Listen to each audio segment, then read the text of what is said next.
Hey guys, Dr. Eric, the fitness physician, continuing on talking about testosterone coronary artery disease. Last time I talked a little bit about neutrophils and activation and development, how testosterone and other androgens can affect this in a positive way. Today I'm going to talk about a few other things too.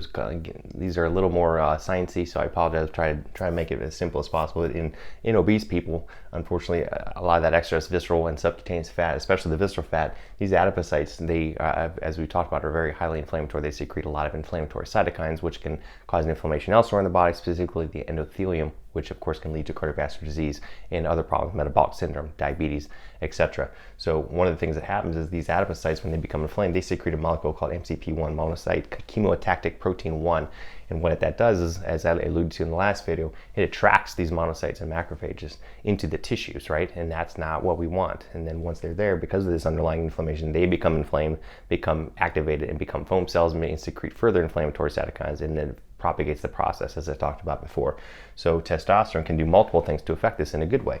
Number one, because it can reduce inflammation, it reduces this is MCP protein. It reduces TNF alpha, which is one of the cytokines that mediates this. It lowers MCP1, IL-6, and interleukin 1 beta, which are the three of the top highly inflammatory cytokines. So we're dropping those inflammatory cytokines and mitigating this whole process. So this decreases these expression on these adipocytes to nip this in the bud. It can, of course, it lowers inflammation in general in the adipose tissue. Again, this is one of the mechanisms that does this. It lowers the inflammatory cytokines, and it boosts the anti-inflammatory cytokines like IL-10. So it balances that out. So we want that balanced state, right? We want to reduce that inflammatory process. We want some anti-inflammatory. We don't. Again, it's all about the balance. And that's one of the things that does this. This has been studied in even people with other inflammatory conditions like Crohn's disease, inflammatory bowel disease, psoriasis, and they found that by androgen modification, hormone optimization, you can reduce all these inflammatory cytokines and improve their condition, and they dropped weight. They lost visceral fat, which of course led to further reductions in inflammation and further reductions in disease. So it not only improved their autoimmune condition, but also improved their fat, their body composition, and their cardiovascular disease risk by improving their cardiometabolic profiles.